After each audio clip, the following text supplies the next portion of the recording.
Ustadz, apa sebenarnya tanda-tanda amalan Ramadan kita itu diterima, Ustadz? Ya, bukan hanya amalan Ramadan ya. Apa tanda yang berangkat umrohnya diterima. Yang berangkat haji, apa tanda hajinya diterima. Para salafus soleh memang memberikan arahan kepada sahabat-sahabat mereka agar mereka memiliki kepedulian dengan masalah diterimanya amalan. Bukan hanya yang penting saya beramal, yang penting saya puasa, yang penting saya umroh, yang penting saya haji. Enggak loh. Ada orang yang sholat nggak diterima sholatnya. Kita tahu firman Allah, fawailul lil musallin, celaka orang-orang yang sholat. Jadi kalau bicara apa tanda amalan seorang diterima, sebenarnya ada hal yang sebelum beramal berkaitan dengan niat. Seorang itu harus ikhlas niat, tapi ikhlas saja nggak cukup. Amalannya harus sesuai dengan sunnah. Jadi kalau kita puasa kita kan kata Nabi SAW, ruba sha'imin hadzuhu min siyamihil ju' wal atash.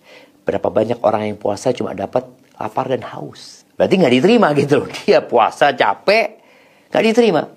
Wa rubba qa'imin hadzuhu as-sahar min qiyamih sar. Ada orang yang sholat cuma dapat begadang doang, nggak dapat pahala gitu loh. Maka tolong diperhatikan sebelum beramal, ketika beramal.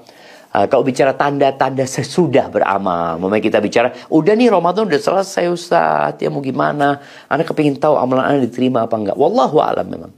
Kita nggak tahu sebenarnya.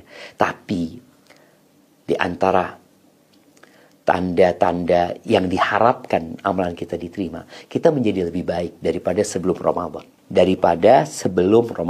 Nggak mungkin Syawal lebih baik dari Ramadan, itu nggak mungkin gitu loh.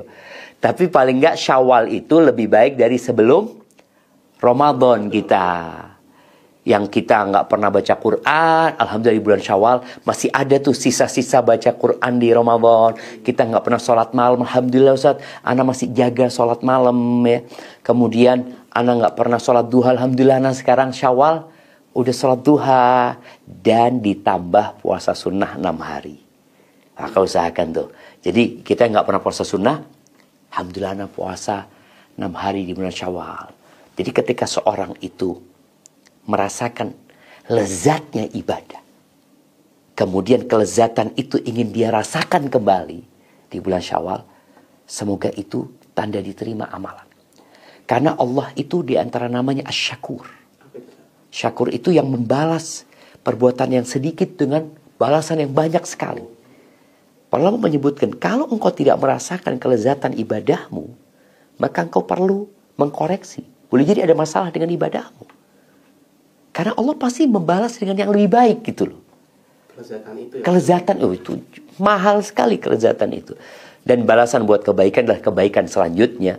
Sebagaimana dosa melahirkan dosa, kebaikan seharusnya melahirkan kebaikan. Seperti itu. Makanya ya doa juga ya. Makanya kalau Idul Fitri kan doanya Rabb taqabbalallahu minna wa minkum ya, semoga Allah menerima dari kami dan dari kalian ya. Perbanyak doa. Semoga Allah terima amalan kita dan perbanyak istighfar karena banyak kekurangan dalam amalan kita. Barakallahu fikum.